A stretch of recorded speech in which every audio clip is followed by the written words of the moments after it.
Assalamualaikum warahmatullahi wabarakatuh. Kami dari kelompok 3 kelas AK3A akan menyampaikan sebagian materi dari mata kuliah analisa laporan keuangan. Sebelumnya, izinkan kami untuk memperkenalkan diri terlebih dahulu. Nama saya Hafida Nuraini, NIM 341811011. Perkenalkan, saya Elvira Zulistianing Tias dari kelas AK3A dengan NIM 341811009. Perkenalkan, nama saya Milenia Ramawati, NIM 341811014. Berikut presentasi dari kami. Materi yang pertama yaitu manajemen laba. Menurut Shipper dalam buku karya Subramanyam dan John Weld, manajemen laba didefinisikan sebagai intervensi manajemen dengan sengaja dalam proses penentuan laba, biasanya untuk memenuhi tujuan pribadi. Manajemen laba dapat berupa kosmetik atau manipulasi apabila manajer memanipulasi akrual yang tidak memiliki konsekuensi arus kas. Yang dimaksud dengan manajemen laba kosmetik yaitu hasil dari kebebasan yang diterapkan dalam sistem akuntansi akrual. Akuntansi akrual membutuhkan estimasi dan pertimbangan yang mengakibatkan manajer memiliki kebebasan dalam menetapkan kebijakan akuntansi. Meskipun kebebasan ini memberikan kesempatan bagi manajer untuk menyajikan gambaran aktivitas usaha perusahaan yang lebih informatif, terkadang kebebasan ini juga memungkinkan manajer mempercantik laporan keuangan dan mengelola pendapatan. Manajemen laba juga dapat terlihat nyata apabila manajer memilih tindakan dengan konsekuensi arus kas dengan tujuan mengubah laba. Misalnya, manajer menggunakan metode FIFO pada penilaian persediaan untuk melaporkan laba yang lebih tinggi, meskipun penggunaan LIFO dapat menghasilkan penghematan pajak. Insentif untuk melakukan manajemen laba juga mempengaruhi keputusan investasi dan pendanaan manajer. Manajemen laba yang murni ini lebih bermasalah dibandingkan dengan manajemen laba kosmetik, karena mencerminkan keputusan usaha yang seringkali mengurangi kekayaan pemegang saham. Materi selanjutnya yaitu mekanisme manajemen laba. Metode utama manajemen laba terdiri dari dua macam, yaitu pemindahan laba dan manajemen laba melalui klasifikasi. Yang pertama, pemindahan laba merupakan manajemen laba dengan memindahkan laba dari satu periode ke periode lainnya. Pemindahan laba dapat dilakukan dengan mempercepat atau menunda pengakuan pendapatan atau beban. Contoh dari pemindahan laba yaitu mempercepat pengakuan pendapatan dengan membujuk distributor atau pedagang untuk membeli kelebihan produksi pada akhir tahun fiskal. Yang kedua, menunda pengakuan beban dengan mengkapitalisasi beban dan mengamortisasi sepanjang periode masa depan. Yang ketiga, memindahkan beban pada periode berikut dengan mengadopsi metode akuntansi tertentu, misalnya dengan memilih metode FIFO untuk menilai persediaan, bukan LIFO, dan memilih metode penyusutan garis lurus, bukan metode percepatan, dapat menunda pengakuan beban. Lalu yang keempat, membebankan biaya yang cukup besar sekaligus pada satu waktu tertentu, misalnya dengan penurunan nilai aset dan biaya restrukturisasi pada periode antara. Hal ini memudahkan perusahaan untuk mempercepat pengakuan beban dan oleh karena itu membuat laba periode berikutnya terlihat menjadi lebih menarik. Metode manajemen laba yang kedua yaitu manajemen laba melalui klasifikasi. Laba dapat ditentukan secara khusus dengan cara mengklasifikasi beban dan pendapatan pada bagian tertentu laporan laba rugi. Bentuk dari manajemen laba melalui klasifikasi adalah memindahkan beban di bawah garis atau melaporkan beban pada pos luar biasa dan tidak berulang, sehingga tidak dianggap penting oleh analis. Manajer berusaha mengklasifikasikan beban pada bagian tidak berulang pada laporan laba rugi, seperti contoh ilustrasi berikut. Saat perusahaan menghentikan suatu segmen usaha, laba segmen tersebut harus dilaporkan terpisah sebagai laba rugi operasi yang dihentikan. Pos ini biasanya diabaikan oleh analis karena terkait dengan unit usaha yang tidak lagi mempengaruhi perusahaan. Akan tetapi, beberapa perusahaan mengalokasi porsi biaya bersama yang cukup besar, misalnya biaya overhead perusahaan, pada segmen yang dihentikan, sehingga menghasilkan laba untuk bagian perusahaan lainnya. Selanjutnya, implikasi manajemen laba terhadap analisis laporan keuangan. Identifikasi dan membuat penyesuaian manajemen laba menjadi tugas penting dalam analisis laporan keuangan, karena manajemen laba mendistorsi laporan keuangan. Sebelum menentukan apakah sebuah perusahaan melakukan manajemen laba, seorang analis harus memeriksa hal-hal sebagai berikut. Yang pertama, insentif melakukan manajemen laba. Manajemen laba tidak dilakukan kecuali jika terdapat insentif bagi manajer. Insentif ini telah dibahas sebelumnya dan seorang analis harus mempertimbangkan insentif tersebut. Yang kedua, reputasi dan masa lalu manajemen. Perlu untuk menilai reputasi dan integritas manajemen, membaca laporan keuangan periode lalu, persyaratan SEC, laporan audit, penggantian auditor, dan media keuangan memberikan informasi yang berguna untuk masalah ini. Yang ketiga, pola yang konsisten.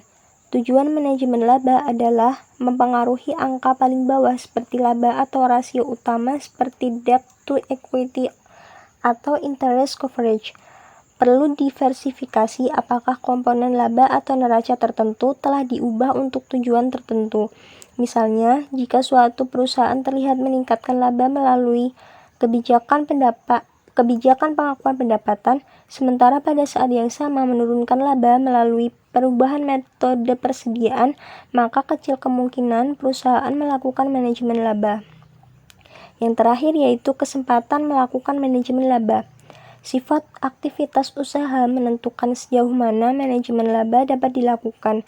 Jika sifat aktivitas usaha membutuhkan penilaian yang cukup banyak untuk menentukan angka laporan keuangan, maka semakin besar kesempatan untuk melakukan manajemen laba. Untuk materi selanjutnya akan disampaikan oleh Milenia Rohmawati. Proses analisis akuntansi. Analisis akuntansi mencakup beberapa proses dan pekerjaan yang saling terkait.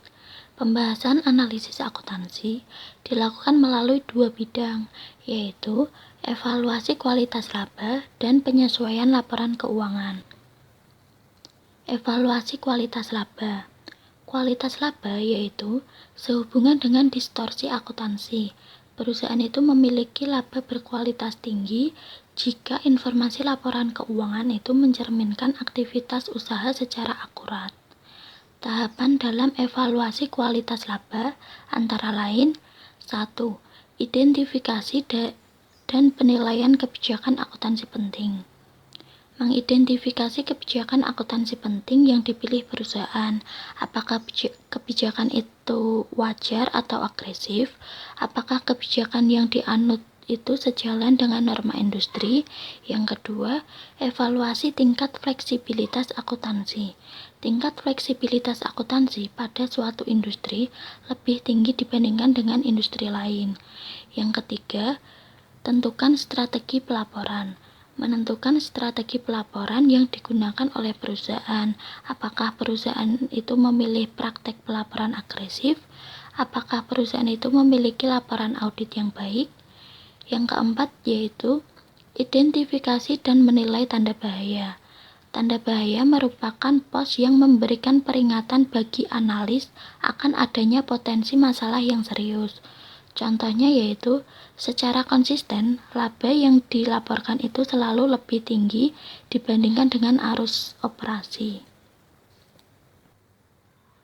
Penentu kualitas laba. Pengukuran dan pengakuan laba membutuhkan estimasi dan interpretasi transaksi dan kejadian usaha.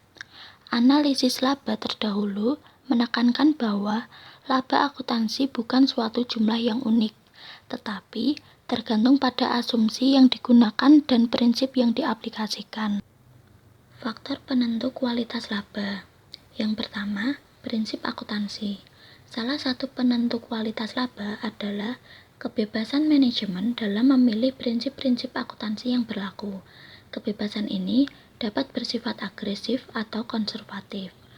Kualitas laba yang ditentukan secara konservatif dianggap lebih tinggi karena kemungkinan kinerja kini lebih kecil dan perkiraan kinerja masa depan dinyatakan terlalu tinggi dibandingkan dengan laba yang ditentukan secara agresif. Konservatisme mengurangi kemungkinan laba dinyatakan terlalu tinggi dan adanya perubahan retrospektif. Namun, konservatisme yang berlebihan, meskipun mempengaruhi kualitas laba, itu dapat mengurangi keandalan dan relevansi laba pada jangka panjang.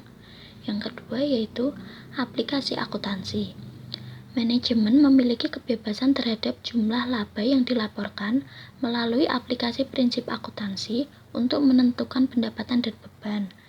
Beban yang bebas seperti beban iklan, pemasaran, pemeliharaan, penelitian, dan pengembangan itu dapat ditentukan waktunya untuk mengelola tingkat laba atau rugi yang akan dilaporkan.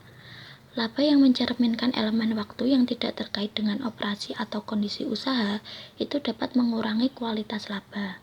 Yang ketiga, risiko usaha. Faktor ini mencakup dampak siklus dan kekuatan usaha lain terhadap tingkat, stabilitas, sumber, dan variabilitas laba. Misalnya, variabilitas laba biasanya tidak disukai dan meningkatnya variabilitas akan memperburuk kualitas laba. Kualitas laba yang lebih tinggi dikaitkan dengan perusahaan yang lebih terlindung dari risiko usaha, meskipun risiko usaha itu tidak disebabkan oleh kebebasan manajemen dalam bertindak. Risiko ini dapat dikurangi dengan strategi manajemen ahli. Untuk materi selanjutnya akan dijelaskan oleh teman saya, Elvira.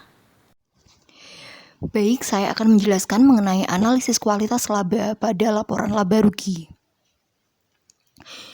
Pada bagian ini kita akan membahas beberapa pilihan akuntansi atas pengeluaran yang penting untuk membantu menilai kualitas laba. Analisis kualitas laba pada laporan laba rugi mengacu pada pengeluaran yang fleksibel atau yang seringkali kita sebut sebagai discretionary expenditure. Pengeluaran yang fleksibel merupakan pengeluaran yang dapat dipindahkan antar periode untuk membuat cadangan dan mempengaruhi laba. Untuk alasan tersebut, pengeluaran ini memerlukan perhatian khusus. Pengeluaran ini seringkali disajikan pada laporan laba rugi atau catatan atas laporan keuangan. Oleh karena itu, evaluasi atas pengeluaran ini mengacu pada analisis kualitas laporan laba rugi. Adapun contoh dari discretionary expenditure adalah biaya iklan dan beban penelitian pengembangan. Beban iklan. Sebagian besar pengeluaran untuk iklan memiliki dampak yang melampaui periode saat ini. Hal ini merupakan penyebab lemahnya hubungan antar pengeluaran iklan dengan kinerja jangka pendek. Seorang analis harus memperhatikan perubahan beban iklan setiap tahun untuk menilai dampaknya terhadap penjualan masa depan dan kualitas laba. Kemudian yang kedua yaitu beban penelitian dan pengembangan. Beban lead bank yang dikeluarkan saat ini memiliki dampak terhadap kinerja masa depan. Adapun tujuan kita melakukan analisis ini adalah untuk menentukan jumlah biaya penelitian dan pengembangan saat ini yang mempunyai manfaat untuk masa depan. Manfaat ini seringkali diukur dengan menghubungkan pengeluaran penelitian dengan pertumbuhan penjualan dan pengembangan produk baru. Selanjutnya, saya akan menjelaskan analisis kualitas laba pada laporan posisi keuangan. Salah satu prinsip akuntansi yaitu adanya prinsip konservatisme. Prinsip konservatisme didefinisikan sebagai prinsip kehati-hatian dalam pelaporan keuangan, di mana perusahaan tidak terburu-buru dalam mengakui aktiva dan laba, serta akan segera mengakui kerugian dan utang yang mempunyai kemungkinan akan terjadi. Prinsip konservatisme ini kita terapkan dalam melakukan analisis kualitas laba pada laporan posisi keuangan. Adapun prinsip konservatisme yang kita terapkan yaitu konservatisme dalam pelaporan aset dan konservatisme dalam pelaporan provisi kewajiban. Yang pertama, konservatisme dalam pelaporan aset. Kita dapat menyatakan konservatisme ini dalam suatu preposisi, yaitu jika aset dinyatakan terlalu tinggi, maka laba kumulatif akan dinyatakan terlalu tinggi. Sebaliknya, jika aset dinyatakan terlalu rendah, maka laba kumulatif juga akan menjadi terlalu rendah. Yang kedua, konservatisme dalam pelaporan provisi dan kewajiban.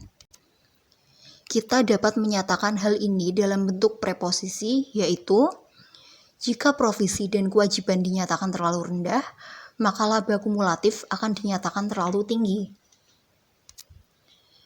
Sebaliknya, jika provisi dan kewajiban dinyatakan terlalu tinggi, maka laba kumulatif akan dinyatakan terlalu rendah. Lanjut ke slide selanjutnya, saya akan menjelaskan mengenai faktor eksternal dan kualitas laba. Faktor eksternal yaitu faktor di luar perusahaan yang mempengaruhi kualitas laba yang dihasilkan oleh perusahaan. Faktor eksternal ini membuat kualitas laba menjadi lebih atau kurang andal. Adapun contoh faktor eksternal pengaruh kualitas laba yaitu kualitas laba luar negeri, undang-undang, tingkat perubahan harga, dan kerumitan operasi. Yang pertama, kualitas laba luar negeri. Mengapa kualitas laba luar negeri dijadikan sebagai faktor eksternal yang mempengaruhi kualitas laba? Dikarenakan laba luar negeri dipengaruhi kesulitan dan ketidakpastian pengembalian dana, fluktuasi mata uang, kondisi politik dan sosial, dan aturan serta pungutan lokal. Bahkan di beberapa negara tertentu, perusahaan tidak bisa mengeluarkan tenaga kerja, sehingga biaya tenaga kerja menjadi biaya tetap. Kemudian faktor eksternal yang kedua yaitu undang-undang. Sebagai contoh, undang-undang lingkungan hidup atas suatu perusahaan listrik akan mempengaruhi kualitas laba perusahaan listrik tersebut. Undang-undang lingkungan hidup yang tidak simpatik akan mempengaruhi biaya yang dikeluarkan oleh perusahaan dan harga listrik akan menurun. Oleh karena itu, hal tersebut dapat mengurangi laba yang dihasilkan oleh perusahaan. Yang ketiga, tingkat perubahan harga. Saat tingkat harga meningkat, maka laba yang dihasilkan oleh perusahaan kualitasnya akan menurun. Yang terakhir, kerumitan operasi. Apabila terjadi ketidakpastian yang terjadi karena kerumitan operasi, maka laba konglomerasi dianggap memiliki kualitas yang rendah. Sekian presentasi dari kelompok kami. Apabila teman-teman punya pertanyaan, silakan diajukan melalui forum diskusi. Terima kasih. Wassalamualaikum warahmatullahi wabarakatuh.